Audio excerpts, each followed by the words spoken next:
ಎಲ್ಲರಿಗೂ ನಮಸ್ಕಾರ. ಇಂದಿನ ವಿಡಿಯೋದಲ್ಲಿ ಮೋದಿಯವರು ಮಧ್ಯಮ ವರ್ಗದ ಜನರಿಗೆ ಬಜೆಟ್ ಮಂಡನೆ ಆಗುವ ಒಂದು ದಿನದ ಮುಂಚೆಯೇ ಮೋದಿಯವರು ಬಿಗ್ ರಿಲೀಫ್ ಒಂದನ್ನು ಕೊಟ್ಟಿದ್ದಾರೆ. ಅದೇನು ಅಂತ ಇಂದಿನ ವಿಡಿಯೋದಲ್ಲಿ ತಿಳಿಸ್ಕೊಡ್ತೀನಿ.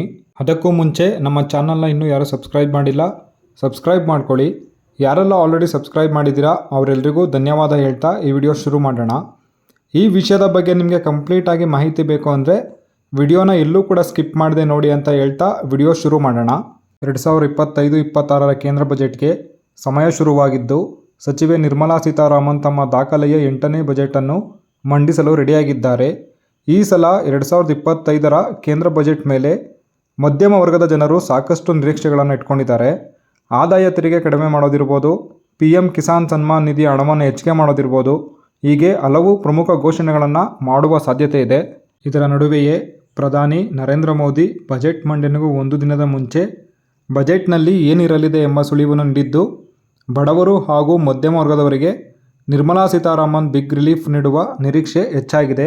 ಇದರ ನಡುವೆಯೇ ಷೇರುಪೇಟೆ ಭಾರೀ ಏರಿಕೆ ಕಂಡಿರುವುದು ಬಜೆಟ್ ಮೇಲಿನ ನಿರೀಕ್ಷೆಯನ್ನು ಹೆಚ್ಚಿಸಿದೆ. ಮಧ್ಯಮ ವರ್ಗದ ಜನರಿಗೆ ಆದಾಯ ತೆರಿಗೆಯಲ್ಲಿ ರಿಲೀಫ್ ನೀಡುವ ಬಗ್ಗೆ ಮೋದಿ ಸುಳಿವನ್ನು ನೀಡಿದ್ದಾರೆ. ಬಡವರು ಮಧ್ಯಮ ವರ್ಗದವರಿಗೆ ಲಕ್ಷ್ಮೀದೇವಿಯು ವರ ನೀಡಲಿ ಅಂತ ಮೋದಿ ಹೇಳಿರುವುದು ದೇಶದ ಜನರಿಗೆ ನಿರೀಕ್ಷೆ ಹೆಚ್ಚಾಗುವಂತೆ ಮಾಡಿದೆ. ಇದು ನಿರ್ಮಲಾ ಸೀತಾರಾಮನ್ ರವರ 8ನೇ ಬಜೆಟ್ ಆಗಿದ್ದು, ಹೆಚ್ಚಿನ ಕೊಡುಗೆ ನೀಡುವ ಸಾಧ್ಯತೆ ಇದೆ. ನಿರ್ಮಲಾ ಸೀತಾರಾಮನ್ ಮಂಡಿಸುವ ಬಜೆಟ್ ಮೇಲೆ ರೈತರು ಹೆಚ್ಚಿನ ನಿರೀಕ್ಷೆಯನ್ನು ಇಟ್ಟುಕೊಂಡಿದ್ದಾರೆ. PM ಕಿಸಾನ್ ಸನ್ಮಾನ್ ನಿಧಿ ಅಡಿಯಲ್ಲಿ ನೀಡುವ ಮೊತ್ತವನ್ನು ಡಬಲ್ ಮಾಡುವ ಸಾಧ್ಯತೆ ಇದೆ. ಸದ್ಯ ದೇಶದ ರೈತರಿಗೆ PM ಕಿಸಾನ್ ಸನ್ಮಾನ್ ನಿಧಿ ಅಡಿಯಲ್ಲಿ ವರ್ಷಕ್ಕೆ 6,000 ರೂಪಾಯಿಗಳ ಆರ್ಥಿಕ ನೆರವನ್ನು ನೀಡಲಾಗ್ತಾ ಇದೆ. 3 ಕಂತುಗಳಲ್ಲಿ ತಲಾ 2,000 ರೂಪಾಯಿಯನ್ನು ರೈತರ ಖಾತೆಗೆ ಜಮೆ ಮಾಡಲಾಗ್ತಾ ಇದೆ. ಈ ಮೊತ್ತವನ್ನು 6ರಿಂದ 12,000 ರೂಪಾಯಿಗೆ ಹೆಚ್ಚಿಸುವ ಸಾಧ್ಯತೆ ಇದೆ.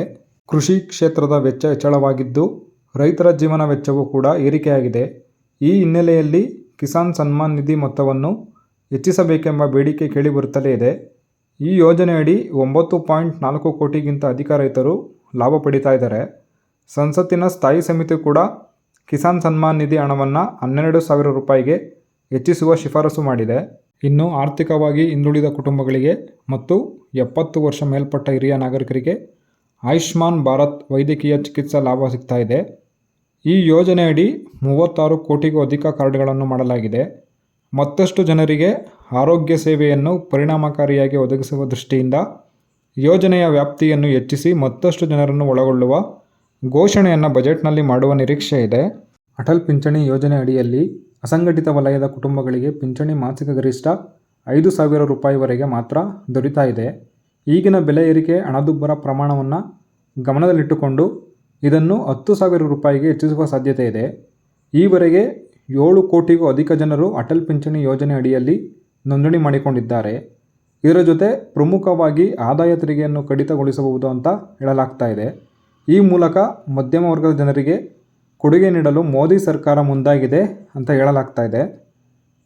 ಆದಾಯ ತೆರಿಗೆ ವಿನಾಯಿತಿ ಮಿತಿಯನ್ನು 8ರಿಂದ 10 ಲಕ್ಷಕ್ಕೆ ಏರಿಸುವ ನಿರೀಕ್ಷೆ ಇದ್ದು, ಹೊಸ ಶೇಕಡ 25ರ ಟ್ಯಾಕ್ಸ್ ಸ್ಲ್ಯಾಬನ್ನು ಪರಿಚಯಿಸುವ ನಿರೀಕ್ಷೆ ಇದೆ.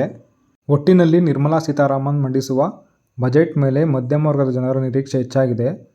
ಇದರ ನಡುವೆ ಪ್ರಧಾನಿ ನರೇಂದ್ರ ಮೋದಿ ಒಂದು ದಿನದ ಮುಂಚೆಯೇ ಬಜೆಟ್ನಲ್ಲಿ ಏನಿರಲಿದೆ ಎಂಬ ಸುಳಿವನ್ನು ನೀಡಿರೋದು ಬಜೆಟ್ ಮೇಲಿನ ನಿರೀಕ್ಷೆಯನ್ನು ಸಾಕಷ್ಟು ಹೆಚ್ಚಿಸಿದೆ. ಸೊ ಇದೇ ರೀತಿ ಹೆಚ್ಚಿನ ಮಾಹಿತಿಗಾಗಿ ನಮ್ಮ ಚಾನಲ್ನ ಸಬ್ಸ್ಕ್ರೈಬ್ ಮಾಡಿ. ಈ ವಿಷಯದ ಬಗ್ಗೆ ಅಪ್ಡೇಟ್ ನಮಗೆ ಬಂದಲ್ಲಿ ಮುಂದಿನ ವಿಡಿಯೋದಲ್ಲಿ ತಿಳಿಸ್ಕೊಡ್ತೀನಿ ಅಂತ ಹೇಳ್ತಾ ಈ ವಿಡಿಯೋನ ಮುಗಿಸ್ತಾ ಇದ್ದೀನಿ. ಧನ್ಯವಾದಗಳು.